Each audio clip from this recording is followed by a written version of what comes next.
ਸਤਨਾਮ ਸ੍ਰੀ ਵਾਹਿਗੁਰੂ ਜੀ।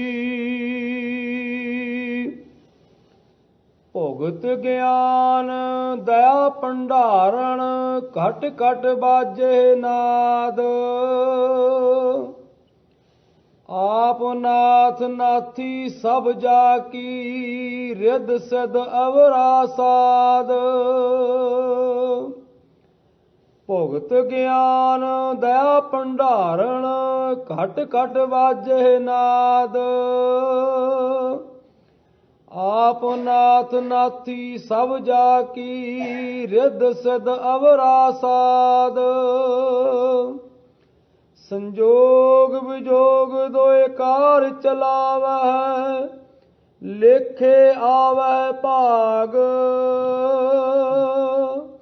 ਆਦੇਸ ਤਿਸੈ ਆਦੇਸ ਆਦ ਅਨੀਲ ਅਨਾਦ ਅਨਾਹਤ। ਜੁਗ ਜੁਗ ਏਕੋ ਵੇਸ ਆਦੇਸ ਤਿਸੈ ਆਦੇਸ ਆਦ ਅਨੀਲ ਅਨਾਦ ਅਨਾਹਤ। ਜੁਗ ਜੁਗ ਏਕੋ ਵੇਸ ਭੁਗਤ ਗਿਆਨ ਦਇਆ ਭੰਡਾਰਨ ਘਟ ਘਟ ਬਾਜੇ ਨਾਦ।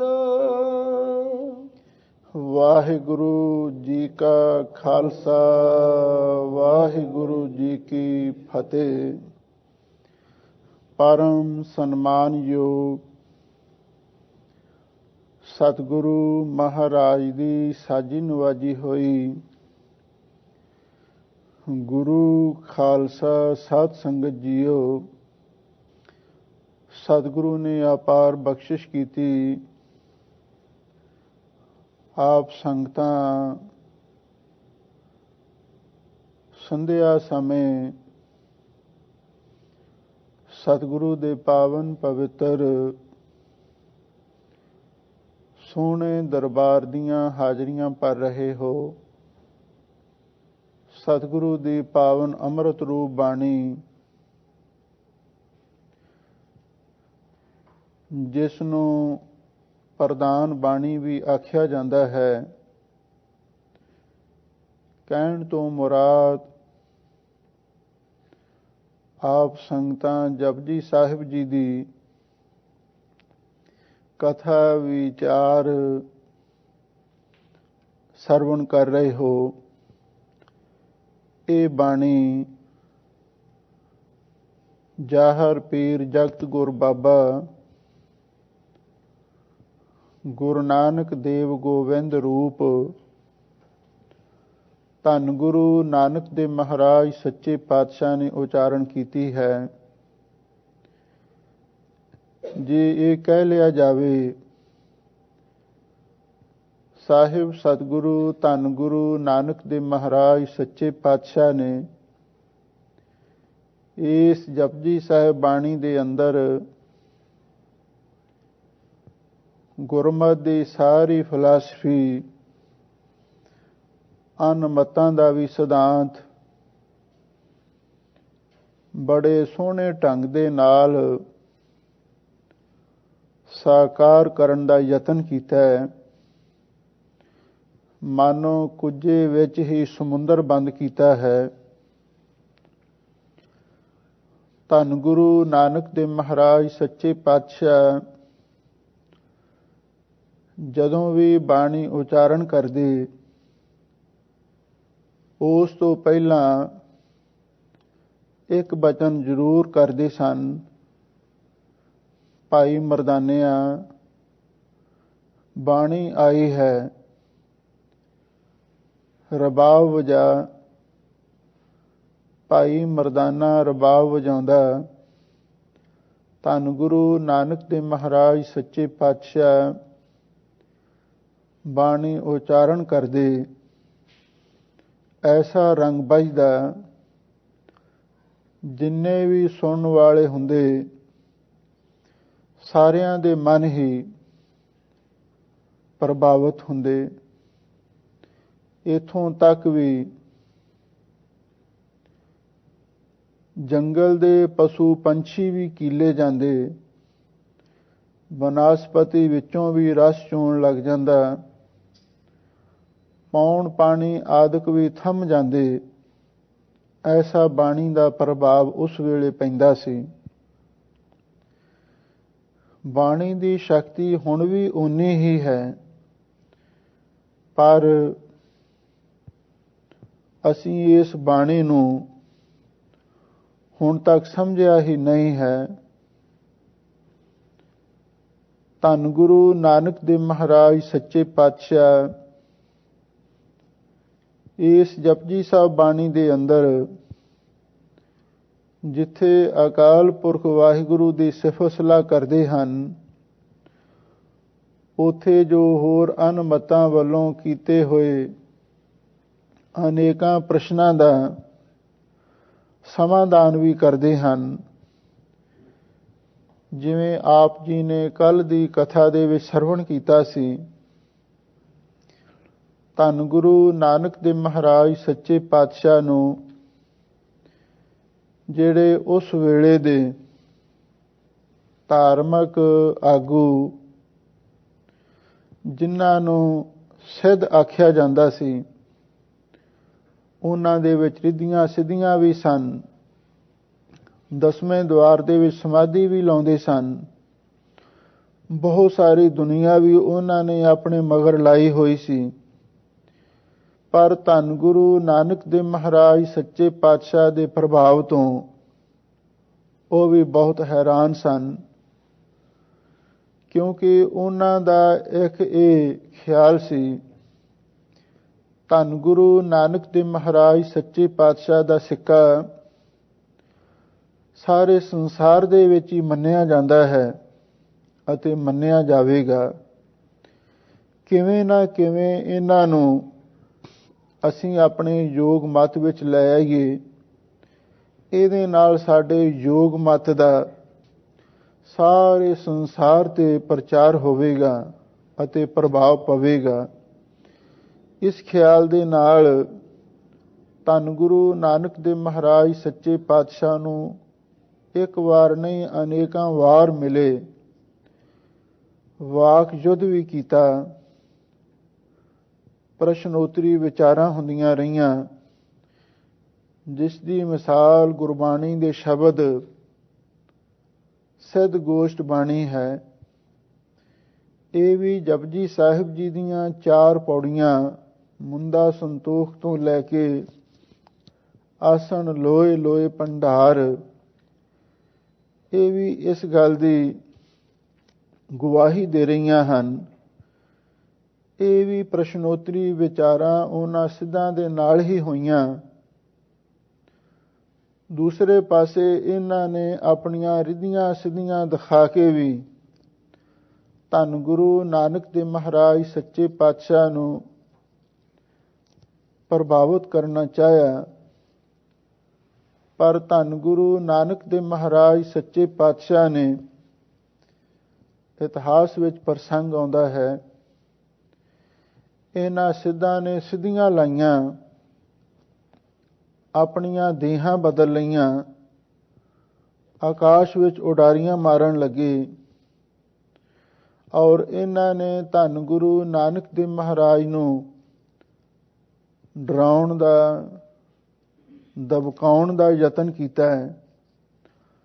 ਧੰਨ ਗੁਰੂ ਨਾਨਕ ਦੇਵ ਮਹਾਰਾਜ ਸੱਚੇ ਪਾਤਸ਼ਾਹ ਨੇ ਇਹਨਾਂ ਦਾ ਹੰਕਾਰ ਤੋੜਨ ਦੇ ਲਈ ਇੱਕ ਆਪਣੇ ਚਰਨਾਂ ਦੀ ਕੌਂਸ, ਜਿਸ ਨੂੰ ਆਪਾਂ ਖੜਾਮ ਕਹਿ ਦਿੰਦੇ ਹਾਂ, ਉਸ ਨੂੰ ਹੁਕਮ ਕੀਤਾ ਕਿ ਇਹਨਾਂ ਸਿੱਧਾਂ ਦੀਆਂ ਸਿੱਧੀਆਂ ਨੂੰ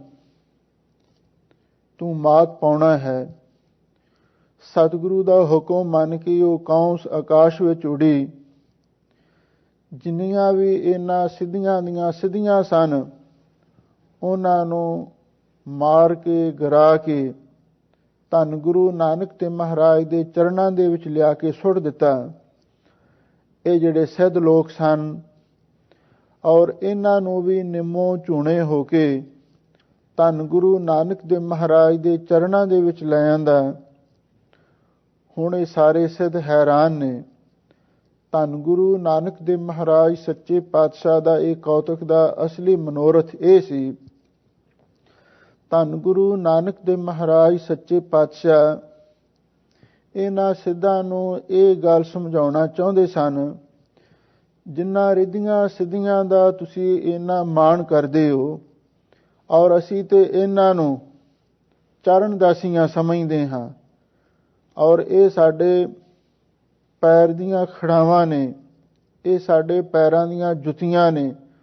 ਤੁਸੀਂ ਇਹਨਾਂ ਨੂੰ ਬਹੁਤ ਵੱਡੀਆਂ ਸ਼ਕਤੀਆਂ ਮੰਨਿਆ ਹੋਇਆ ਹੈ, ਕਿਉਂਕਿ ਜਿੱਥੋਂ ਤੱਕ ਗੁਰਬਾਣੀ ਦਾ ਸਵਾਲ ਹੈ, ਧੰਨ ਗੁਰੂ ਅਮਰਦਾਸ ਮਹਾਰਾਜ ਦੇ ਬਚਨ ਆਉਂਦੇ ਹਨ, ਰਿੱਧ ਸਿੱਧ 18 ਸਿੱਧੀ ਉਹਨਾਂ ਨਾਮ ਜਪਣ ਵਾਲਿਆਂ ਦੇ ਪਿੱਛੇ ਲੱਗੀਆਂ ਫਿਰਦੀਆਂ ਨੇ। 9 ਨਿਧੀ 18 ਸਿੱਧੀ ਤਿੰਨ ਕੈ ਪਿੱਛੇ ਲੱਗੀਆਂ ਫਿਰ ਹੈ, ਜੋ ਹਰ ਹਿਰਦੈ ਸਦਾ ਵਸਾਏ। ਜੇ ਵਾਹਿਗੁਰੂ ਦਾ ਨਾਮ ਭੁੱਲ ਜਾਂਦਾ ਹੈ ਤਾਂ ਹਜ਼ੂਰ ਨੇ ਇਹ ਵੀ ਕਹਿ ਦਿੱਤਾ, ਬਿਨ ਨਾਵੈ ਪਹਿਨਨ ਖਾਨ ਸਾਹਿਬ ਬਾਦ ਹੈ, ਤੈਗ ਸਿੱਧੀ ਤੈਗ ਕਰਮਾਤ। ਜੇ ਵਾਹਿਗੁਰੂ ਦਾ ਨਾਮ ਭੁੱਲ ਗਿਆ, ਸਾਡੇ ਖਾਣ ਤੇ ਪਹਿਨਣ ਨੂੰ ਵੀ ਤਰਕਾਰ ਹੈ। ਇਹ ਦੁਨੀਆਦਾਰ ਲੋਕਾਂ ਦੇ ਤਾਈਂ ਕਿਹਾ, ਤੇ ਜਿਹੜੇ ਸਿੱਧੀਆਂ ਵਾਲੇ ਸਨ ਉਹਨਾਂ ਨੂੰ ਕਿਹਾ ਤੈਗ ਸਿੱਧੀ ਤੈਗ ਕਰਮਾਤ।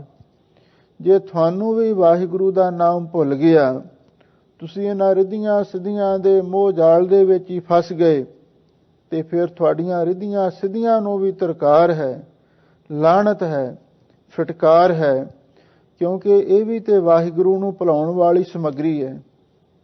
ਇਤਿਹਾਸ ਵਿੱਚ ਐਸਾ ਵੀ ਜ਼ਿਕਰ ਆਇਆ ਹੈ, ਜਦੋਂ ਕਲਯੁਗ ਨਾਂ ਦਾ ਇੱਕ ਰਾਜਾ, ਕੋਈ ਬਾਦਸ਼ਾਹ ਧੰਨ ਗੁਰੂ ਨਾਨਕ ਦੇਵ ਮਹਾਰਾਜ ਨੂੰ ਆ ਕੇ ਮਿਲਿਆ, ਉਸਨੇ ਕਈ ਤਰ੍ਹਾਂ ਦੀ ਪੇਸ਼ਕਸ਼ ਕੀਤੀ। ਕਹਿਣ ਲੱਗਾ, ਤੁਸੀਂ ਮੇਰੇ ਕੋਲੋਂ ਦੁਨੀਆ ਦੀ ਦੌਲਤ ਲੈ ਲਵੋ, ਮੈਂ ਤੁਹਾਨੂੰ ਮੋਤੀ ਜੜਤ ਸੋਨੇ ਦੇ ਮੰਦਰ ਦੇ ਸਕਦਾ ਹਾਂ। ਦੂਸਰੀ ਪੇਸ਼ਕਸ਼ ਉਸਨੇ ਇਹ ਵੀ ਕੀਤੀ, ਮੈਂ ਤੁਹਾਨੂੰ ਸਵਰਗ ਦੀਆਂ ਅਪਸ਼ਰਾਂ ਪਰੀਆਂ ਵੀ ਲਿਆ ਕੇ ਦੇ ਸਕਦਾ ਹਾਂ, ਤੁਸੀਂ ਮੇਰੀ ਈਣ ਮੰਨ ਲਵੋ। ਤੀਸਰੀ ਗੱਲ ਇਸਨੇ ਇਹ ਵੀ ਆਖੀ, ਮੈਂ ਤੁਹਾਨੂੰ ਰਿੱਧੀਆਂ ਸਿੱਧੀਆਂ ਵੀ ਦੇ ਸਕਦਾ ਹਾਂ, ਸਭ ਲੋਕ ਤੁਹਾਡੇ ਚਰਨਾਂ ਦੇ ਸੇਵਕ ਬਣ ਸਕਦੇ ਹਨ। ਮੁੱਖ ਦੀ ਗੱਲ ਇਸ ਨੇ ਆਖੀ, ਮੈਂ ਤੁਹਾਨੂੰ ਦੁਨੀਆ ਦੀ ਪਾਤਸ਼ਾਹੀ ਵੀ ਦੇ ਸਕਦਾ ਹਾਂ, ਤੁਸੀਂ ਮੇਰੀ ਕੋਈ ਵੀ ਭੇਟਾ ਕਬੂਲ ਕਰੋ, ਮੈਂ ਤੁਹਾਡੇ ਚਰਨਾਂ ਦੇ ਵਿੱਚ ਹਾਜ਼ਰ ਹਾਂ। ਧੰਨ ਗੁਰੂ ਨਾਨਕ ਦੇਵ ਮਹਾਰਾਜ ਸੱਚੇ ਪਾਤਸ਼ਾਹ ਨੇ ਇਸ ਕਲਯੁਗ ਦੀ ਭੇਟਾ ਲੈਣ ਤੋਂ ਇਨਕਾਰ ਕਰ ਦਿੱਤਾ। ਕਹਿਣ ਲੱਗੇ, ਇਹ ਜਿਹੜੀਆਂ ਚੀਜ਼ਾਂ ਨੇ ਸਾਰੀਆਂ ਪਰਮੇਸ਼ਰ ਨੂੰ ਭੁਲਾਉਣ ਵਾਲੀਆਂ ਨੇ, ਚਾਹੇ ਦੁਨਿਆਵੀ ਦੌਲਤ ਹੈ, ਚਾਹੇ ਸਵਰਗ ਲੋਕ ਦੇ ਸੁੱਖ ਨੇ, ਤੇ ਚਾਹੇ ਰਿੱਧੀਆਂ ਸਿੱਧੀਆਂ ਹਨ, ਤੇ ਚਾਹੇ ਦੁਨੀਆ ਦੀ ਪਾਤਸ਼ਾਹੀ ਹੈ, ਇਹ ਸਭ ਚੀਜ਼ਾਂ ਵਾਹਿਗੁਰੂ ਪਰਮੇਸ਼ਰ ਨੂੰ ਭੁਲਾਉਣ ਲਈ ਕਾਫੀ ਨੇ। ਜਿਵੇਂ ਕੋਈ ਛੋਟਾ ਬੱਚਾ ਹੁੰਦਾ ਹੈ ਔਰ ਮਾਂ ਉਹਨੂੰ ਖਿਡੌਣਿਆਂ ਦੇ ਨਾਲ ਪਰਚਾ ਦਿੰਦੀ ਹੈ, ਤਾਂ ਕਿ ਬੱਚਾ ਕੁਝ ਸਮਾਂ ਉਹਨਾਂ ਖਿਡੌਣਿਆਂ ਦੇ ਨਾਲ ਪਰਚਿਆ ਰਵੇ ਤੇ ਮਾਂ ਕੋਈ ਨਾ ਕੋਈ ਕੰਮ ਕਰ ਲੈਂਦੀ ਹੈ। ਇਸੇ ਤਰ੍ਹਾਂ ਵਾਹਿਗੁਰੂ ਪਰਮੇਸ਼ਰ ਨੇ ਜਿਹੋ ਜੀ ਸ਼੍ਰੇਣੀ ਦੇ ਲੋਕ ਹਨ, ਉਹਨਾਂ ਨੂੰ ਵੱਖੋ ਵੱਖਰੇ ਖਿਡੌਣੇ ਦਿੱਤੇ ਹੋਏ ਨੇ। ਦੁਨੀਆ ਦੇ ਲੋਕਾਂ ਨੂੰ ਦੁਨੀਆ ਦੀ ਦੌਲਤ ਦੇ ਖਿਡੌਣੇ ਦਿੱਤੇ ਹੋਏ ਨੇ, ਉਹਨਾਂ ਵਿੱਚ ਹੀ ਮਗਨ ਨੇ। ਜਿਹੜੇ ਇਸ ਤੋਂ ਅਗਾਂਹ ਉੱਠਦੇ ਨੇ, ਉਹਨਾਂ ਨੂੰ ਸਵਰਗ ਦੇ ਸੁੱਖਾਂ ਦੇ ਖਿਡੌਣੇ ਦਿੱਤੇ ਹੋਏ ਨੇ, ਉਹਨਾਂ ਦੇ ਵਿੱਚ ਖਚਿਤ ਹੋ ਜਾਂਦੇ ਨੇ। ਜਿਹੜੇ ਇਸ ਤੋਂ ਹੋਰ ਅੱਗੇ ਉੱਠਦੇ ਨੇ, ਰਿੱਧੀਆਂ ਸਿੱਧੀਆਂ ਦੇ ਮੋਹ ਜਾਲ ਦੇ ਵਿੱਚ ਫਸ ਕੇ ਰਹਿ ਜਾਂਦੇ ਨੇ, ਤੇ ਜਿਨ੍ਹਾਂ ਨੂੰ ਰਾਜ ਭਾਗ ਦੀ ਦਾਤ ਪ੍ਰਾਪਤ ਹੋ ਜਾਂਦੀ ਹੈ, ਫਿਰ ਉਹਨਾਂ ਨੂੰ ਤੇ ਰੱਬ ਦਾ ਨਾਮ ਲੈਣਾ ਹੀ ਮੁਸ਼ਕਲ ਹੋ ਜਾਂਦਾ ਹੈ। ਇਸ ਲਈ ਧੰਨ ਗੁਰੂ ਨਾਨਕ ਦੇਵ ਮਹਾਰਾਜ ਨੇ ਆਖਿਆ, ਤੇਰੀ ਕੋਈ ਵੀ ਭੇਟਾ ਸਾਨੂੰ ਮਨਜ਼ੂਰ ਨਹੀਂ ਹੈ। ਭਾਵ ਰਿੱਧੀਆਂ ਸਿੱਧੀਆਂ ਨੂੰ ਵੀ ਕਲਯੁਗ ਦੀ ਸਮੱਗਰੀ ਦੱਸਿਆ ਗਿਆ ਹੈ, ਇਹ ਗੱਲ ਸਮਝਣ ਵਾਲੀ ਹੈ। ਅਸੀਂ ਤੇ ਆਪਣੇ ਗੁਰੂ ਦੀ ਮਰਜ਼ਾਦਾ ਨੂੰ, ਗੁਰਬਾਣੀ ਦੀ ਸ਼ਕਤੀ ਨੂੰ, ਗੁਰੂ ਸ਼ਬਦ ਦੇ ਸਿਧਾਂਤ ਨੂੰ ਛੱਡ ਕੇ ਤੇ ਜਿਹੜੇ ਕੋਈ ਪਖੰਡੀ ਲੋਕ ਨੇ, ਰਿੱਧੀਆਂ ਸਿੱਧੀਆਂ ਵਾਲੇ, ਕੋਈ ਸੈਯਦ ਪੀਰ ਨੇ, ਕੋਈ ਪੰਡਤ ਜੀ ਮਹਾਰਾਜ ਨੇ, ਅਸੀਂ ਤੇ ਉਹਨਾਂ ਦੇ ਮੋਹ ਜਾਲ ਦੇ ਵਿੱਚ ਫਸ ਜਾਂਦੇ ਹਾਂ। ਕੀ ਸਾਨੂੰ ਆਪਣੇ ਗੁਰੂ ਤੇ ਭਰੋਸਾ ਨਹੀਂ? ਕੀ ਸਾਨੂੰ ਬਾਣੀ ਦੀ ਸ਼ਕਤੀ ਦਾ ਪਤਾ ਨਹੀਂ? ਕੀ ਸਾਨੂੰ ਸ਼ਬਦ ਦੇ ਸਿਧਾਂਤ ਦਾ ਪਤਾ ਨਹੀਂ? ਸਭ ਕਿਛ ਕਰਮੈ ਬਾਹਰ ਨਾਹੀਂ, ਬਾਹਰ ਟੋਲੇ ਸੋ ਪਰਮ ਭੁਲਾਹੀ। ਜਿਹੜੇ ਗੁਰਬਾਣੀ ਨੂੰ ਛੱਡ ਕੇ ਹੋਰ ਪਾਸੇ ਤੁਰੇ ਫਿਰਦੇ ਨੇ, ਉਹਨਾਂ ਨੂੰ ਸਮਝ ਲੈਣਾ ਚਾਹੀਦਾ ਹੈ। ਆਹ ਦੇਖ ਲਓ, ਜਿਹੜੇ ਰਿੱਧੀਆਂ ਸਿੱਧੀਆਂ ਵਾਲੇ ਲੋਕ ਨੇ, ਆਖਰ ਇਹਨਾਂ ਨੂੰ ਵੀ ਧੰਨ ਗੁਰੂ ਨਾਨਕ ਦੇਵ ਮਹਾਰਾਜ ਦੀ ਸ਼ਰਨ ਵਿੱਚ ਆਉਣਾ ਪਿਆ ਔਰ ਇਹਨਾਂ ਨੂੰ ਸ਼ਾਂਤੀ ਗੁਰੂ ਨਾਨਕ ਦੇ ਘਰ ਤੋਂ ਮਿਲੀ। ਸਾਧਕ ਸਦ ਗੁਰੂ ਬਹੁ ਚੇਲੇ, ਖੋਜਤ ਫਿਰੈ ਫੁਰਮਾਣਾ। ਮੰਗੈ ਨਾਮ ਪਾਏ ਇਹ ਭਿਖਿਆ, ਤੇਰੇ ਦਰਸ਼ਨ ਕੋ ਕੁਰਬਾਨਾ। ਅੱਜ ਕੱਲ੍ਹ ਜਿੱਥੇ ਹੋਰ ਧਰਮ ਦਾ ਪ੍ਰਚਾਰ ਹੋ ਰਿਹਾ ਹੈ, ਉੱਥੇ ਯੁੱਗ ਦਾ ਵੀ, ਜਿਸ ਨੂੰ ਯੋਗਾ ਕਹਿੰਦੇ ਨੇ, ਉਸ ਦਾ ਵੀ ਬੜਾ ਪ੍ਰਚਾਰ ਤੁਸੀਂ ਸੁਣ ਰਹੇ ਹੋ। ਯਾਦ ਰੱਖੋ, ਸਤਿਗੁਰੂ ਨੇ ਬਾਣੀ ਵਿੱਚ ਇਹ ਗੱਲ ਸਪਸ਼ਟ ਕੀਤੀ ਹੈ, ਨਾਮ ਦੇ ਨਾਲ ਹੀ, ਯੋਗ ਦੀ ਤੇ ਨਾਮ ਦੇ ਨਾਲ ਹੀ ਬਾਕੀ ਹੋਰ ਸਾਧਨਾ ਦੀ ਸਫਲਤਾ ਹੋਣੀ ਹੈ। ਜੇ ਨਾਮ ਨਹੀਂ ਤਾਂ ਸਭ ਕੁਝ ਸਿਫਰ ਹੈ। ਇਹ ਗੱਲ ਨੂੰ ਮੱਦੇ ਨਜ਼ਰ ਰੱਖਣ ਦੀ ਲੋੜ ਹੈ। ਜੇ ਅਸੀਂ ਕੋਈ ਹੋਰ ਸਾਧਨ ਕਰਨਾ ਵੀ ਹੈ, ਨਾਮ ਦੀ ਟੇਕ ਨਹੀਂ ਛੱਡਣੀ, ਬਾਣੀ ਦਾ ਨਿਤਨੇਮ ਨਹੀਂ ਛੱਡਣਾ, ਸ਼ਬਦ ਗੁਰੂ ਦੀ ਓਟ ਹਮੇਸ਼ਾ ਲਈ ਧਾਰਨ ਕਰਕੇ ਰੱਖਣੀ ਹੈ। ਪਰ ਜਿਹਨੂੰ ਇਹਨਾਂ ਚੀਜ਼ਾਂ ਦੀ ਗੁਰੂ ਦੀ ਕਿਰਪਾ ਦੁਆਰਾ ਪ੍ਰਾਪਤੀ ਹੋ ਗਈ ਹੈ, ਤੇ ਉਹਨਾਂ ਨੂੰ ਕਿਸੇ ਹੋਰ ਪਾਸੇ ਜਾਣ ਦੀ ਲੋੜ ਵੀ ਨਹੀਂ ਹੈ। ਇੱਥੇ ਹੀ ਸਾਰਾ ਕੁਝ ਸਾਨੂੰ ਪ੍ਰਾਪਤ ਹੋ ਜਾਂਦਾ ਹੈ। ਧੰਨ ਗੁਰੂ ਨਾਨਕ ਦੇਵ ਮਹਾਰਾਜ ਸੱਚੇ ਪਾਤਸ਼ਾਹ ਦੇ ਕੋਲ ਸਿੱਧਾ ਨੇ ਇਹ ਆ ਕੇ ਪੇਸ਼ਕਸ਼ ਕੀਤੀ ਕਿ ਤੁਸੀਂ ਯੋਗ ਮਤ ਦੇ ਚਿੰਨ੍ਹ ਧਾਰਨ ਕਰ ਲਵੋ। ਕੱਲ ਦੀ ਕਥਾ ਵਿਚਾਰ ਦੇ ਵਿੱਚ ਸੰਗਤਾਂ ਨੇ ਸੁਣਿਆ ਸੀ। ਸਤਿਗੁਰੂ ਕਹਿਣ ਲੱਗੇ, ਤੁਹਾਡੇ ਯੋਗ ਦੇ ਚਿੰਨ੍ਹ ਹੈ ਕੀ?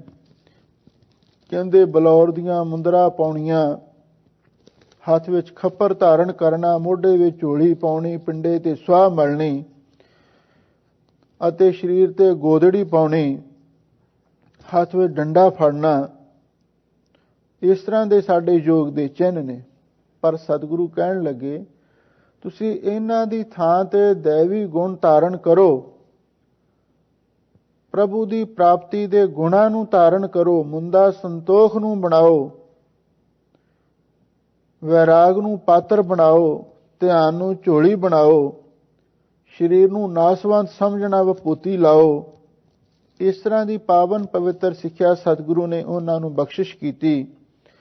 ਹੁਣ ਇਹਨਾਂ ਸਿੱਧਾਂ ਨੇ ਗੁਰੂ ਮਹਾਰਾਜ ਸੱਚੇ ਪਾਤਸ਼ਾਹ ਦੇ ਪਾਸ ਫਿਰ ਬੇਨਤੀ ਕੀਤੀ। ਕਹਿਣ ਲੱਗੇ, ਸੱਚੇ ਪਾਤਸ਼ਾਹ, ਤੁਸੀਂ ਸਾਡੇ ਮਤ ਨੂੰ ਜੇ ਧਾਰਨ ਕਰ ਲਵੋ, ਅਸੀਂ ਤੁਹਾਨੂੰ ਆਪਣਾ ਨਾਥ ਮੰਨ ਲਵਾਂਗੇ। ਯੋਗੀਆਂ ਵਿੱਚੋਂ ਜਿਹੜੇ ਨਾਥ ਨੇ, ਉਹ ਵਡੇਰੇ ਮੰਨੇ ਜਾਂਦੇ ਨੇ। ਜਿਵੇਂ ਸਿੱਧਾਂ ਦੀ ਗਿਣਤੀ 84 ਲਿਖੀ ਗਈ ਹੈ, ਤੇ ਇਹਨਾਂ ਵਿੱਚੋਂ 9 ਨਾਥ ਨੇ। ਇਹਦਾ ਮਤਲਬ ਇਹ ਆ ਵੀ ਨਾਥਾਂ ਦੀ ਜਿਹੜੀ ਪਦਵੀ ਹੈ, ਆਮ ਯੋਗੀਆਂ ਸਿੱਧਾਂ ਦੇ ਨਾਲੋਂ ਮਹਾਨ ਹੈ। ਇਹ ਕਹਿਣ ਲੱਗੇ, ਤੁਸੀਂ ਸਾਡੇ ਸਭ ਤੋਂ ਵੱਡੇ ਨਾਥ ਦਾ ਅਖਰੀ ਅਰਥ ਹੁੰਦਾ ਸੁਆਮੀ, ਮਾਲਕ, ਪ੍ਰਬੰਧਕ, ਇੰਤਜ਼ਾਮੀਆ। ਇਹ ਕਹਿਣ ਲੱਗੇ, ਅਸੀਂ ਤੁਹਾਨੂੰ ਆਪਣਾ ਨਾਥ ਮੰਨ ਲਵਾਂਗੇ, ਆਪਣਾ ਮਾਲਕ ਸਮਝ ਲਵਾਂਗੇ, ਪਰ ਤੁਸੀਂ ਸਾਡੇ ਯੋਗ ਮਤ ਨੂੰ ਧਾਰਨ ਕਰ ਲਵੋ। ਸਾਹਿਬ ਸਤਿਗੁਰੂ ਸੱਚੇ ਪਾਤਸ਼ਾਹ ਕਹਿਣ ਲੱਗੇ, ਹੋਰ ਦੱਸੋ ਤੁਹਾਡੀਆਂ ਯੋਗ ਮਤ ਦੀਆਂ ਕੀ ਨਿਸ਼ਾਨੀਆਂ ਨੇ? ਇਹਨਾਂ ਨੇ ਅੱਗੋਂ ਫਿਰ ਆਖਿਆ, ਇੱਕ ਤਾਂ ਅਸੀਂ ਯੋਗੀ ਲੋਕ ਚੂਰਮਾ ਤਿਆਰ ਕਰਕੇ ਵੰਡਦੇ ਹਾਂ, ਔਰ ਇਸ ਕੰਮ ਦੇ ਲਈ ਇੱਕ ਵੱਡੀ ਉਮਰ ਦੀ ਮਾਈ ਦੀ ਡਿਊਟੀ ਹੁੰਦੀ ਹੈ, ਉਸ ਨੂੰ ਭੰਡਾਰਨ ਕਹਿੰਦੇ ਨੇ। ਉਹ ਸਾਰਿਆਂ ਨੂੰ ਉਹ ਚੂਰਮਾ ਬਣਾ ਕੇ ਖਵਾਉਂਦੀ ਹੈ। ਆ ਜਿਵੇਂ ਪੰਜੀਰੀ ਬਣਾਈ ਹੁੰਦੀ ਹੈ ਨਾ, ਇਸ ਤਰ੍ਹਾਂ ਦਾ ਯੋਗੀਆਂ ਦਾ ਇੱਕ ਭੋਜਨ ਹੈ। ਤੇ ਨਾਲ ਹੀ ਇਹ ਕਹਿਣ ਲੱਗੇ ਜਦੋਂ ਅਸੀਂ ਭੰਡਾਰਾ ਛਕਦੇ ਹਾਂ ਉਸ ਵੇਲੇ ਅਸੀਂ ਸਿੰਘੀ ਵਜਾਉਂਦੇ ਹਾਂ, ਨਾਦ ਪੂਰਦੇ ਹਾਂ। ਇਹ ਵੀ ਸਾਡੀ ਮਰਜ਼ਾਦਾ ਹੈ। ਦੂਸਰੇ ਨੰਬਰ ਤੇ ਇਹਨਾਂ ਨੇ ਇਹ ਵੀ ਗੱਲ ਆਖੀ ਤੇ ਜਦੋਂ ਤੁਸੀਂ ਸਾਡੇ ਇਸ ਮਤ ਨੂੰ ਧਾਰਨ ਕਰ ਲਵੋਗੇ, ਤੁਸੀਂ ਸਾਡੇ ਨਾਥ ਬਣ ਜਾਵੋਗੇ, ਰਿੱਧੀਆਂ ਸਿੱਧੀਆਂ ਤੁਹਾਡੇ ਤਾਬੇਦਾਰ ਹੋਣਗੀਆਂ, ਦੋ ਤੁਹਾਡੇ ਕੋਲ ਕਾਰੋਬਾਰੀ ਹੋਣਗੇ ਔਰ ਉਹ ਇੱਕ ਰਾਸ਼ਨ ਪਾਣੀ ਲਿਆਵੇਗਾ, ਦੂਸਰਾ ਅੱਗੇ ਵਰਤਾਵੇਗਾ। ਇਸ ਢੰਗ ਦੇ ਨਾਲ ਸਾਰਾ ਇਹ ਕਾਰੋਬਾਰ ਤੁਸੀਂ ਚਲਾਓਗੇ। ਵੇਖ ਲਓ ਜੇ ਤੁਹਾਨੂੰ ਸਾਡੀ ਇਹ ਪੇਸ਼ਕਸ਼ ਪ੍ਰਵਾਨ ਹੈ ਤੇ ਅਸੀਂ ਤੁਹਾਡੀ ਹਰ ਗੱਲ ਮੰਨਣ ਲਈ ਤਿਆਰ ਹਾਂ। ਧੰਨ ਗੁਰੂ ਨਾਨਕ ਦੇਵ ਮਹਾਰਾਜ ਸੱਚੇ ਪਾਤਸ਼ਾਹ ਨੇ ਹੁਣ 29ਵੀਂ ਪੌੜੀ ਉਚਾਰਨ ਕੀਤੀ। ਇਹਦੇ ਵਿੱਚ ਇਹਨਾਂ ਸਿੱਧਾਂ ਨੂੰ ਧੰਨ ਗੁਰੂ ਨਾਨਕ ਦੇਵ ਮਹਾਰਾਜ ਸੱਚੇ ਪਾਤਸ਼ਾਹ ਕਿੰਨਾ ਸੁੰਦਰ ਉਪਦੇਸ਼ ਬਖਸ਼ਿਸ਼ ਕਰ ਰਹੇ ਹਨ। ਆਪ ਸੰਗਤਾਂ ਪ੍ਰੇਮ ਦੇ ਨਾਲ ਸੁਣੋ ਤੇ ਇੱਕ ਵਾਰੀ ਪਿਆਰ ਦੇ ਨਾਲ ਆਖੋ, ਸਤਨਾਮ ਸ੍ਰੀ ਵਾਹਿਗੁਰੂ ਸਾਹਿਬ ਜੀਓ। ਸਤਨਾਮ ਸ੍ਰੀ ਵਾਹਿਗੁਰੂ ਜੀ। ਭਗਤ ਗਿਆਨ ਦਇਆ ਭੰਡਾਰਨ, ਘਟ ਘਟ ਬਾਜੇ ਨਾਦ। ਸਾਹਿਬ ਸਤਿਗੁਰੂ ਧੰਨ ਗੁਰੂ ਨਾਨਕ ਦੇਵ ਮਹਾਰਾਜ ਸੱਚੇ ਪਾਤਸ਼ਾਹ ਫਰਮਾਉਂਦੇ ਹਨ ਕਿ ਐ ਸਿੱਧ ਲੋਕੋ, ਭਗਤ ਗਿਆਨ, ਅਸਲੀ ਗਿਆਨ ਹੀ ਗਿਆਨਵਾਨ ਪੁਰਖ ਦੀ ਭਗਤ ਦਾ ਅਰਥ ਹੈ ਇੱਕ ਆਤਮਕ ਖੁਰਾਕ ਹੈ। ਤੁਸੀਂ ਯੋਗੀ ਲੋਕ ਤਾਂ ਚੂਰਮਾ ਜਿਹਾ ਬਣਾ ਕੇ ਛਕਦੇ ਹੋ, ਉਹਨੂੰ ਆਪਣੀ ਖੁਰਾਕ ਸਮਝਦੇ ਹੋ। ਉਹਦੇ ਵਿੱਚ ਕਈ ਜੜੀਆਂ ਬੂਟੀਆਂ ਵੀ, ਕਈ ਕੁਸ਼ਤੇ ਵੀ ਮਾਰ ਕੇ ਪਾਉਂਦੇ ਹੋ, ਜਿਹਦੇ ਨਾਲ ਸਰੀਰ ਰਿਸ਼ਟ ਪੁਸ਼ਟ ਤੇ ਤੰਦਰੁਸਤ ਰਵੇ। ਪਰ ਹਜ਼ੂਰ ਕਹਿੰਦੇ ਇਹ ਤੇ ਤਨ ਵਾਸਤੇ ਹੀ ਤੁਸੀਂ ਖੁਰਾਕ ਖਾਂਦੇ ਹੋ, ਪਰ ਤੁਹਾਡੀ ਆਤਮਾ ਦੀ ਖੁਰਾਕ ਕੋਈ ਨਹੀਂ। ਹਜ਼ੂਰ ਕਹਿੰਦੇ ਭੁਗਤ ਗਿਆਨ, ਅਸੀਂ ਤੇ ਗਿਆਨ ਦਾ ਹੀ ਭੁਗਤ ਦਾ ਅਰਥ ਹੈ ਆਤਮਕ ਭੋਜਨ ਛਕਦੇ ਹਾਂ। ਉਹ ਗਿਆਨ ਕੈਸਾ ਹੈ? ਜਾਗਤ ਜੋਤ ਜਪੈ ਨਿਸਬਾਸਰ, ਏਕ ਬਿਨਾ ਮਨ ਨੈਕ ਨ ਆਨੈ। ਪੂਰਨ ਪ੍ਰੇਮ ਪ੍ਰਤੀਤ ਸਜੈ, ਬ੍ਰਤ ਗੋਰ ਮੜੀ ਮਟ ਭੂਲ ਨ ਮਾਨੈ। ਤੀਰਥ ਦਾਨ ਦਇਆ ਤਪ ਸੰਜਮ, ਏਕ ਬਿਨਾ ਨ ਏਕ ਪਛਾਨੈ। ਪੂਰਨ ਜੋਤ ਜਗੈ ਘਟ ਮੈਂ। ਇਹ ਗਿਆਨ ਦਾ ਅਸਲੀ ਰੂਪ ਹੈ। ਪੂਰਨ ਜੋਤ ਜਗੈ ਘਟ ਮੈਂ, ਤਬ ਖਾਲਸ ਤਾਹੇ ਨਖਾਲਸ ਜਾਣੈ। ਇਹ ਗਿਆਨ ਪ੍ਰਾਪਤ ਕਿੱਥੋਂ ਹੁੰਦਾ ਹੈ? ਸਤਿਗੁਰੂ ਦੇ ਬਚਨ ਹੈ, ਕੁੰਭੇ ਬੱਧਾ ਜਲ ਰਹਿ, ਜਲ ਬਿਨ ਕੁੰਭ ਨਾ ਹੋਏ। ਗਿਆਨ ਕਾ ਬੱਧਾ ਮਨ ਰਹਿ, ਗੁਰ ਬਿਨ ਗਿਆਨ ਨਾ ਹੋਏ। ਗੁਰੂ ਤੋਂ ਬਿਨਾ ਗਿਆਨ ਨਹੀਂ ਸਾਨੂੰ ਪ੍ਰਾਪਤ ਹੋ ਸਕਦਾ। ਗਿਆਨ ਅੰਜਨ ਗੁਰ ਦੀਆ, ਅਗਿਆਨ ਅੰਧੇਰ ਬਿਨਾਸ਼। ਹਰ ਕਿਰਪਾ ਤੇ ਸੰਤ ਭੇਟਿਆ, ਨਾਨਕ ਮਨ ਪ੍ਰਗਾਸ। ਗੁਰੂ ਦਾ ਅਰਥ ਹੀ ਹੈ ਗੋਤਮ ਨਾਮ ਅਗਿਆਨ ਅਨਿਤ, ਰੂਪ ਪ੍ਰਕਾਸ਼ ਕੀਆ ਜਨ ਚਿਤ। ਗੋ ਦਾ ਅਰਥ ਹੈ ਹਨੇਰਾ, ਹਨੇਰਾ ਹੈ ਅਗਿਆਨ ਦਾ। ਜਿਹੜਾ ਉਸ ਅਗਿਆਨ ਦੇ ਹਨੇਰੇ ਵਿੱਚ ਗਿਆਨ ਦਾ ਚਾਨਣ ਕਰ ਦੇਵੇ ਉਹ ਹੈ ਗੁਰੂ। ਗੁਰੂ ਕੋਈ ਦੇਹਧਾਰੀ ਨਹੀਂ ਹੈ ਸਿੱਖ ਧਰਮ ਦੇ ਅੰਦਰ, ਉਹ ਗੁਰੂ ਸ਼ਬਦ ਹੈ, ਕਿਉਂਕਿ ਗਿਆਨ ਦਾ ਸੰਬੰਧ ਸ਼ਬਦ ਦੇ ਨਾਲ ਹੈ। ਚਾਹੇ ਕੋਈ ਦੇਹਧਾਰੀ ਗੁਰੂਆਂ ਨੂੰ ਵੀ ਗੁਰੂ ਮੰਨਦਾ ਹੋਵੇ, ਪਰ ਆਖਰਕਾਰ ਤਾਂ ਉਹਨਾਂ ਨੂੰ ਵੀ ਗੁਰੂ ਦੇ ਸ਼ਬਦ ਦੀ ਹੀ ਪਾਲਣਾ ਕਰਨੀ ਪੈਂਦੀ ਹੈ, ਗੁਰੂ ਦੇ ਬਖਸ਼ੇ ਉਪਦੇਸ਼ ਦੀ ਹੀ ਪਾਲਣਾ ਕਰਨੀ ਪੈਂਦੀ ਹੈ, ਜਾਂ ਗੁਰੂ ਦੇ ਬਖਸ਼ੇ ਨਾਮ ਜਾਂ ਮੰਤਰ, ਚਾਹੇ ਕੋਈ ਵੀ ਉਹ ਸ਼ਬਦ ਹੋ ਸਕਦਾ ਹੈ, ਉਹਦੀ ਕਮਾਈ ਕਰਨੀ ਪੈਂਦੀ ਹੈ। ਪਰ ਸਤਿਗੁਰੂ ਕਹਿੰਦੇ ਨੇ ਦੇਹ ਦੀ ਲੋੜ ਹੀ ਕੋਈ ਨਹੀਂ, ਸ਼ਬਦ ਨੂੰ ਗੁਰੂ ਮੰਨ ਲਵੋ। ਇਹ ਗੁਰਮਤ ਦਾ ਸਿਧਾਂਤ ਹੈ। ਉਹ ਜਿਹੜਾ ਗੁਰੂ ਹੈ ਉਹ ਸ਼ਬਦ ਹੈ। ਕਈ ਕਹਿੰਦੇ ਵੀ ਇਹ ਤੇ ਧੰਨ ਗੁਰੂ ਗੋਬਿੰਦ ਸਿੰਘ ਸਾਹਿਬ ਮਹਾਰਾਜ ਨੇ ਗੁਰੂ ਗ੍ਰੰਥ ਸਾਹਿਬ ਨੂੰ ਗੁਰਤਾ ਗੱਦੀ ਬਖਸ਼ਿਸ਼ ਕੀਤੀ, ਪਰ ਪਹਿਲੇ ਗੁਰੂਆਂ ਵੇਲੇ ਤਾਂ ਦੇਹਧਾਰੀ ਗੁਰੂ ਨੂੰ ਹੀ ਗੁਰੂ ਮੰਨਿਆ ਜਾਂਦਾ ਸੀ। ਕਿਸੇ ਹੱਦ ਤੱਕ ਉਹਨਾਂ ਦਾ ਇਹ ਸਵਾਲ ਸੁਣਨ ਵੇਲੇ ਸਾਨੂੰ ਇਉਂ ਜਾਪਦਾ ਵੀ ਉਹ ਗੱਲ ਬਿਲਕੁਲ ਸਹੀ ਕਹਿ ਰਹੇ ਨੇ, ਪਰ ਨਹੀਂ। ਸਿੱਖ ਧਰਮ ਦੀ ਬੁਨਿਆਦ ਗੁਰੂ ਨਾਨਕ ਸਾਹਿਬ ਜੀ ਨੇ ਰੱਖੀ, ਔਰ ਉਹਨਾਂ ਦੇ ਪਾਸ ਸਿੱਧਾਂ ਨੇ ਪਹਿਲਾ ਸਵਾਲ ਹੀ ਇਹ ਕੀਤਾ ਸੀ ਤੇਰਾ ਕਵਨ ਗੁਰੂ ਜਿਸਕਾ ਤੂੰ ਚੇਲਾ, ਤੁਹਾਡਾ ਗੁਰੂ ਕੌਣ ਹੈ? ਤੇ ਸਤਿਗੁਰੂ ਦਾ ਜਵਾਬ ਸੀ, ਸ਼ਬਦ ਗੁਰੂ ਸੁਰ ਤੁਨ ਚੇਲਾ। ਸਾਡਾ ਗੁਰੂ ਸ਼ਬਦ ਹੈ, ਕਿਸੇ ਸਰੀਰ ਨੂੰ ਗੁਰੂ ਨਹੀਂ ਆਖਿਆ ਗੁਰੂ ਨਾਨਕ ਸਾਹਿਬ ਜੀ ਨੇ, ਯਾਦ ਰੱਖੋ। ਸ਼ਬਦ ਗੁਰੂ ਦਾ ਸਿਧਾਂਤ ਇਹ ਗੁਰਮਤਿ ਦਾ ਬੁਨਿਆਦੀ ਸਿਧਾਂਤ ਸੀ, ਜਿਸ ਉੱਤੇ ਗੁਰੂ ਨਾਨਕ ਸਾਹਿਬ ਨੇ ਪਹਿਰਾ ਵੀ ਦਿੱਤਾ ਤੇ ਨਾਲ ਉਸ ਦਾ ਪ੍ਰਚਾਰ ਵੀ ਕੀਤਾ। ਬਾਕੀ ਸਤਿਗੁਰੂ ਸਾਹਿਬਾਨ ਵੀ ਸ਼ਬਦ ਗੁਰੂ ਦਾ ਹੀ ਪ੍ਰਚਾਰ ਕਰਦੇ ਰਹੇ। ਧੰਨ ਗੁਰੂ ਅਮਰਦਾਸ ਮਹਾਰਾਜ ਨੂੰ ਪੁੱਛ ਲਵੋ, ਆਵੋ ਸਿੱਖ ਸਤਿਗੁਰੂ ਕੇ ਪਿਆਰੇ ਹੋ, ਗਾਵੋ ਸੱਚੀ ਬਾਣੀ, ਬਾਣੀ ਤਾਂ ਗਾਵੋ ਗੁਰੂ ਕੇਰੀ, ਬਾਣੀਆਂ ਸਿਰ ਬਾਣੀ। ਇਹ ਸ਼ਬਦ ਗੁਰੂ ਦਾ ਪ੍ਰਚਾਰ ਹੈ। ਬਾਣੀ ਤਾਂ ਗਾਵੋ ਗੁਰੂ ਕੇਰੀ, ਬਾਣੀਆਂ ਸਿਰ ਬਾਣੀ। ਗੁਰੂ ਰਾਮਦਾਸ ਮਹਾਰਾਜ ਨੂੰ ਪੁੱਛ ਲਓ, ਉਹ ਤੇ ਸਪਸ਼ਟ ਹੀ ਕਹਿੰਦੇ ਨੇ, ਬਾਣੀ ਗੁਰੂ, ਗੁਰੂ ਹੈ ਬਾਣੀ, ਵਿੱਚ ਬਾਣੀ ਅੰਮ੍ਰਿਤ ਸਾਰੇ, ਗੁਰਬਾਣੀ ਕਹੈ ਸੇਵਕ ਜਨ ਮਾਨੈ, ਪ੍ਰਤੱਖ ਗੁਰੂ ਨਿਸਤਾਰੇ। ਤੇ ਗੁਰੂ ਅਰਜਨ ਦੇਵ ਮਹਾਰਾਜ ਨੇ ਤਾਂ ਕਮਾਲ ਹੀ ਕਰ ਦਿੱਤੀ।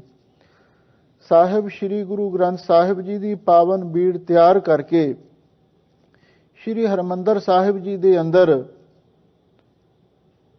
ਗੁਰਤਾ ਦੇ ਤਖਤ ਤੇ ਮੰਜੀ ਸਾਹਿਬ ਤੇ ਸ਼ਬਦ ਗੁਰੂ ਧੰਨ ਸ੍ਰੀ ਗੁਰੂ ਗ੍ਰੰਥ ਸਾਹਿਬ ਜੀ ਦਾ ਪ੍ਰਕਾਸ਼ ਕੀਤਾ। ਇਹ ਸ਼ਬਦ ਗੁਰੂ ਦੀ ਵਡਿਆਈ ਨਹੀਂ ਤੇ ਹੋਰ ਕੀ ਹੈ। ਅਸੀਂ ਭੁਲੇਖੇ ਵਿੱਚ ਪੈ ਜਾਂਦੇ ਹਾਂ, ਪਰ ਸਾਨੂੰ ਇੰਨੀ ਸਮਝ ਹੋਣੀ ਚਾਹੀਦੀ ਹੈ ਵੀ ਸ਼ਬਦ ਗੁਰੂ ਆਦਿ ਜੁਗਾਦ ਤੋਂ ਹੀ ਗੁਰੂ ਹੈ। ਦੇਹਾਂ ਤੇ ਵਿੰਸਨਹਾਰ ਨੇ, ਅਸਲੀ ਤੇ ਸ਼ਬਦ ਹੀ ਅਗਵਾਈ ਕਰਦਾ। ਤੁਸੀਂ ਹੁਣ ਜਿਹੜੇ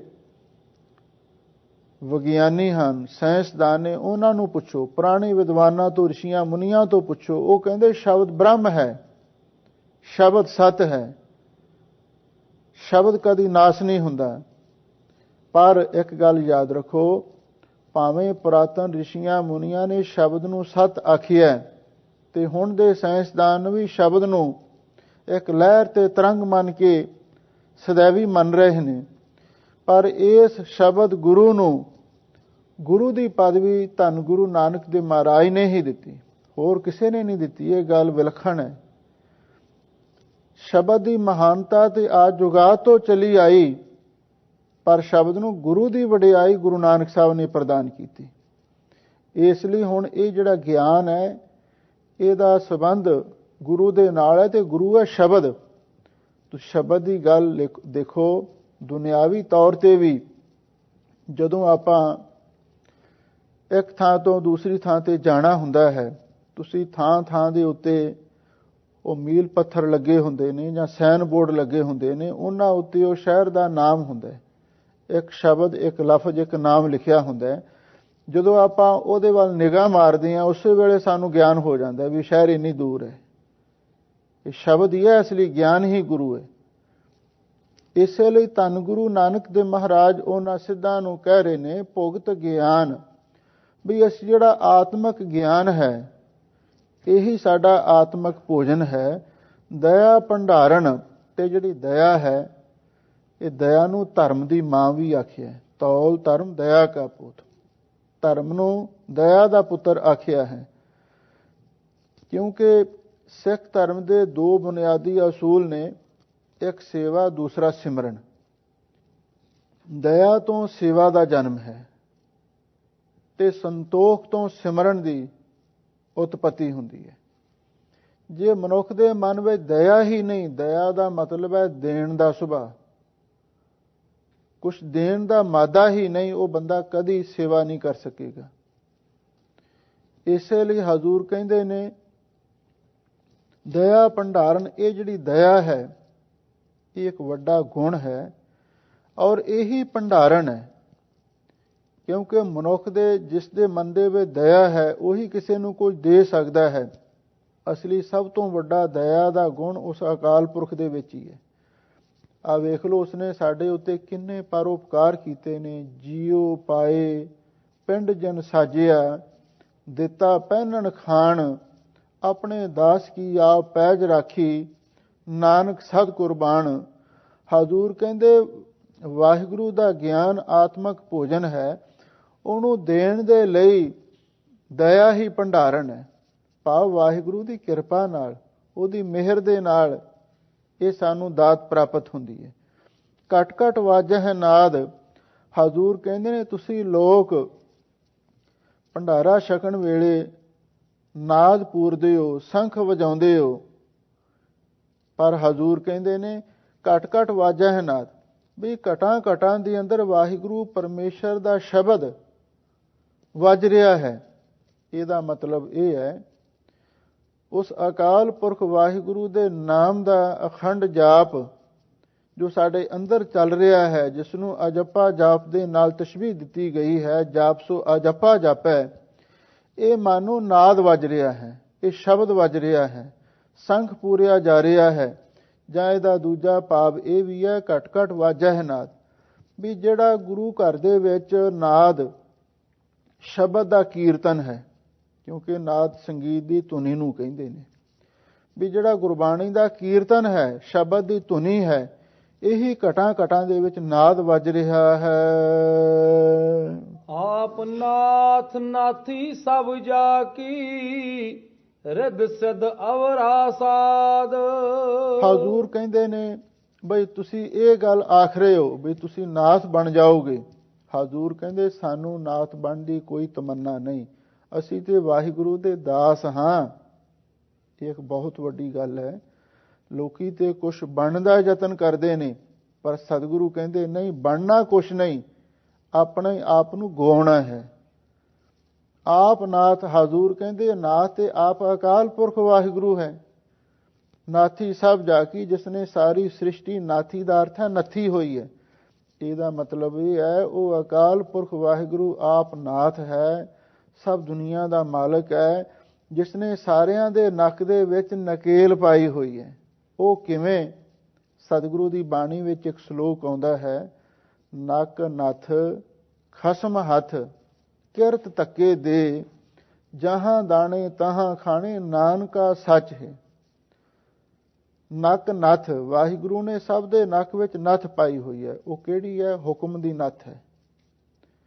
ਸਾਰੀ ਸ੍ਰਿਸ਼ਟੀ ਹੁਕਮੈ ਅੰਦਰ ਸਭ ਕੋ, ਬਾਹਰ ਹੁਕਮ ਨਾ ਕੋਏ, ਨਾਨਕ ਹੁਕਮੈ ਜੇ ਬੁੱਝਾ ਤਾਂ ਹਉਮੈ ਕਹਿ ਨਾ ਕੋਈ। ਹੁਕਮ ਦੀ ਨੱਥ ਵਾਹਿਗੁਰੂ ਨੇ ਸਭ ਦੇ ਨੱਕ ਵਿੱਚ ਪਾਈ ਹੋਈ ਹੈ। ਇੱਥੋਂ ਤੱਕ ਮਨੁੱਖ ਦੀ ਗੱਲ ਛੱਡੋ, ਜਿੰਨੇ ਪਸ਼ੂ ਪੰਛੀ ਨੇ, ਜਿੰਨੇ ਵੀ ਦਰਿੰਦੇ ਪਰਿੰਦੇ ਨੇ, ਜਿੰਨੇ ਦੇਵੀ ਦੇਵਤੇ ਨੇ, ਰਿਸ਼ੀ ਮੁਨੀ ਹਨ, ਪੌਣ ਪਾਣੀ ਆਦਿਕ ਤੱਤ ਨੇ, ਤੇ ਬ੍ਰਹਮਾ ਵਿਸ਼ਨੂੰ ਸੂਰਜ ਚੰਦਰਮਾ ਵਰਗੇ ਦੇਵਤੇ ਨੇ, ਉਹਨਾਂ ਦੇ ਨੱਕ ਵਿੱਚ ਵੀ ਨੱਥ ਹੈ। ਉਹ ਵੀ ਕਿਸੇ ਮਰਜ਼ਾਦਾ ਵਿੱਚ ਚੱਲਦੇ ਨੇ, ਉਹ ਵੀ ਆਪਣੀ ਮਰਜ਼ੀ ਨਾਲ ਕੁਛ ਨਹੀਂ ਕਰ ਸਕਦੇ। ਪੈ ਵਿੱਚ ਸੂਰਜ, ਪੈ ਵਿੱਚ ਚੰਦ, ਕੋਹ ਕਰੋੜੀ ਚਲਤ ਨਾ ਅੰਤ। ਹਜ਼ੂਰ ਕਹਿੰਦੇ ਨਾਥ ਤੇ ਵਾਹਿਗੁਰੂ ਹੈ, ਜਿਸਨੇ ਸਾਰੀ ਸ੍ਰਿਸ਼ਟੀ ਨੱਥੀ ਹੋਈ ਹੈ, ਜਿਸਨੇ ਸਭ ਦੇ ਨੱਕ ਵਿੱਚ ਨਕੇਲ ਪਾਈ ਹੋਈ ਹੈ। ਸਾਨੂੰ ਤੇ ਉਸਦੇ ਦਾਸ ਬਣਨਾ ਚਾਹੀਦਾ, ਸਾਨੂੰ ਨਾਥ ਨਹੀਂ ਬਣਨਾ ਚਾਹੀਦਾ। ਰਿਦ ਸਿਧ ਅਵਰਾ ਸਾਧ। ਧੰਨ ਗੁਰੂ ਨਾਨਕ ਦੇਵ ਮਹਾਰਾਜ ਸੱਚੇ ਪਾਤਸ਼ਾਹ ਉਹਨਾਂ ਯੋਗੀਆਂ ਨੂੰ ਕਹਿੰਦੇ ਨੇ, ਤੁਸੀਂ ਰਿੱਧੀਆਂ ਸਿੱਧੀਆਂ ਨੂੰ ਬਹੁਤ ਵੱਡੀਆਂ ਸਮਝਿਆ ਹੋਇਆ ਹੈ, ਪਰ ਯਾਦ ਰੱਖੋ ਰਿੱਧ ਸਿੱਧ ਅਵਰਾ ਸਾਧ। ਰਿੱਧੀਆਂ ਸਿੱਧੀਆਂ ਦੇ ਸਵਾਦ ਵੀ ਹੋਰ ਪਾਸੇ ਮਨੁੱਖ ਨੂੰ ਲੈ ਜਾਂਦੇ ਨੇ। ਰੱਬ ਵਾਲੇ ਪਾਸੇ ਨਹੀਂ ਲੱਗ ਸਕਦਾ ਮਨੁੱਖ ਰਿੱਧੀਆਂ ਸਿੱਧੀਆਂ ਵਿੱਚ ਪੈ ਕੇ। ਰਿੱਧੀਆਂ ਸਿੱਧੀਆਂ ਦੇ ਸਵਾਦ ਹੋਰ ਪਾਸੇ ਲੈ ਜਾਂਦੇ ਨੇ, ਕਿਉਂਕਿ ਜਦੋਂ ਆਦਮੀ ਦੇ ਵਿੱਚ ਮਾੜੀ ਮੋਟੀ ਕੋਈ ਰਿੱਧੀ ਸਿੱਧੀ ਆ ਜਾਂਦੀ ਹੈ ਨਾ, ਤੇ ਫਿਰ ਉਹ ਲੋਕਾਂ ਨੂੰ ਪ੍ਰਭਾਵਿਤ ਕਰਨ ਦਾ ਯਤਨ ਕਰਦਾ।